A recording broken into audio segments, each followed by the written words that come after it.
Hi there. In this section, we're going to look at Spring Boot Actuator.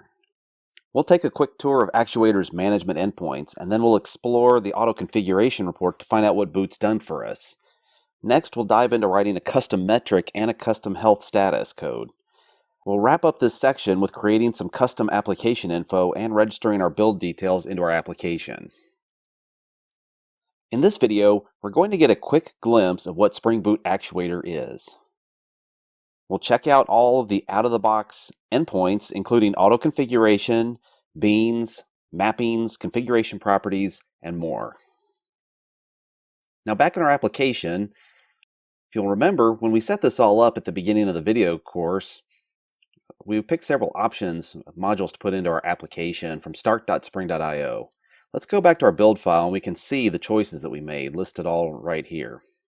Well, at the top of the list, one of the options we picked was Actuator. Spring Boot Actuator is designed to provide a handful of operations-oriented services. It's a collection of services that you don't have to keep rolling by hand every time you build a new application. That way you can get a consistent output, and it's still extensible and customizable, and we'll discover how to do that throughout this course. What we're going to do is take a quick visit right here and explore some of its own extension points later on. In order to do that, let's just launch our application.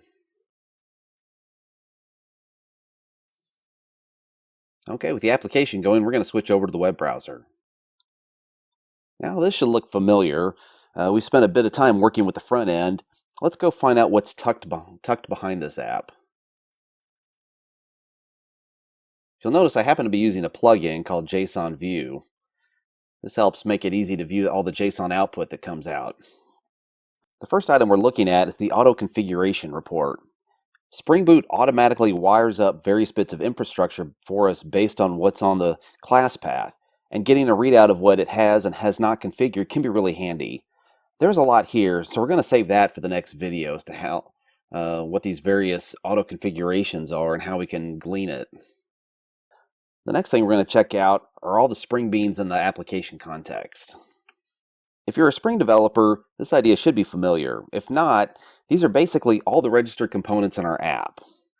Now at the top we can see our familiar bits that we wrote by hand. For instance, here's the main application class that we have. I can see the name of the bean, the class name listed, and it'll list its dependencies. Here's our Spring MVC home controller that we built. We have the name of the type, and it even shows us, in fact, where the resource locations are. And it's dependent upon the image service, which if I look a little further, I can find our image service that we built. This happens to be our boot up stuff that automatically cleans out and loads up the 3 test images that we just saw. However, if I keep scrolling, I'm going to discover there's a whole lot of other beans that have been registered into the app context that we didn't have to lift a finger to create. It's actually pretty extensive. We're not going to go walk through all of these, but suffice it to say, the entire infrastructure of our app was conveniently set up for us by Spring Boot, and this lets us go dig in and find out exactly what it has. Now let's go look at all the Spring MVC mappings that we've created. You'll notice we've talked about things like static resources.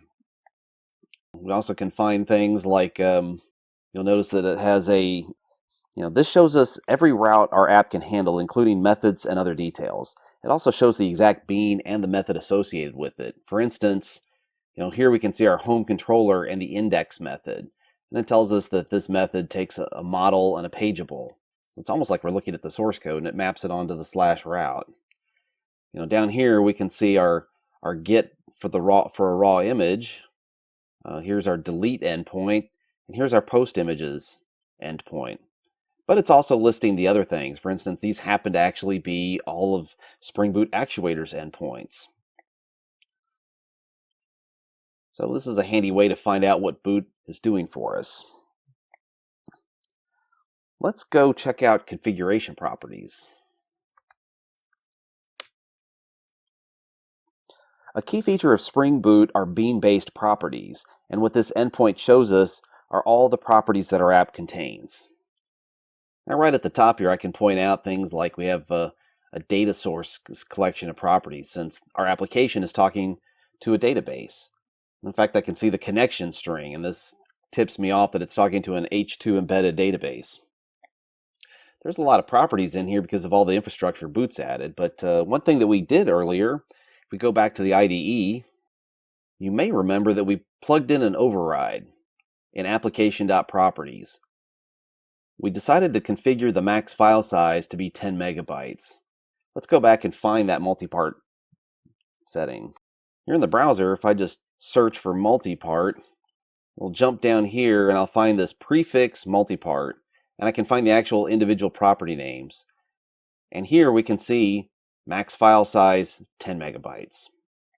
In essence, the way you can read this is if you want to override one of these, it's multipart.fileThreshold, multipart.location, multipart.maxFileSize, and more.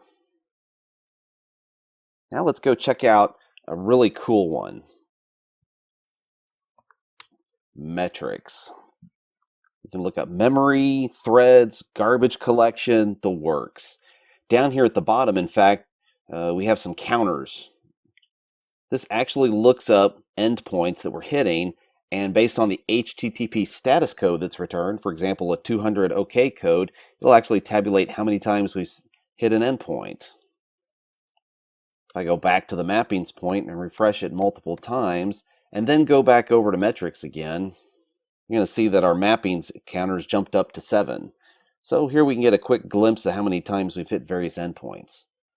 So counters are metrics that increase or decrease, they count, whereas a gauge is a readout, like a current, like the last readout response of the gauge beans came in a time factor of 28. Now later in this course, we're going to actually go write some custom metrics. We'll write some code, and then it'll get registered on this endpoint automatically for us. Now another handy one is a health check. Tell your admins about this and they will definitely love you. It makes it super easy to pull your app from whatever management tools they happen to be using. Spring Boot provides a lot of automated checks. Right here we can see a disk space check. Now it's essentially telling us it's up, what's our total disk space, our free, things like that. It also has database health checks based on the database that it's connecting to. So Boot will actually go try to ping the database and report back the health of that. And then these status codes actually collect together to form a composite overall status code. Now you can go write your own health checks, and we're actually going to do some of that later on. But Boot also provides additional support. If you're using some familiar middleware like RabbitMQ, Redis, Cassandra, and a whole slew of other things, Boot has got pre-built health indicators that will show up if you add it, if it happens to be part of the class path. And then let's go take a look at the trace endpoint. Trace lets you go look at all the web requests that have come in. The most recent one was looking at that health check. And here we can see the method that was executed, the path, and then we can look at the headers for both the request and the response. So this provides a nice way to go debug what kind of queries and stuff are coming into your website and what's happening. A couple other handy ones we're going to list is we can actually get a thread dump printed out here. So we can dig in here for some more detailed information. And then the last one we're going to look at for now is let's get a view of the entire environment that our app is running in. For instance, right here we can see we're running on port 8080. We can see the entire system properties that the system is utilizing. And then there's a system environment. What are all the variables that the app has access to? This can be very important when you're trying to divine why something has perhaps gone wrong in your system. And in fact, here it's showing us that part of our environment includes an application properties file. If you have multiple prop files, they'll be listed here and you can get the information out as to where certain data settings are coming from. Now in this video, we've taken a peek at the extra features that Spring Boot provides out of the box with its Actuator module. This extends from auto configuration reports to beans to Spring MVC mappings to metrics, health statuses, traces, thread dumps, and environmental properties.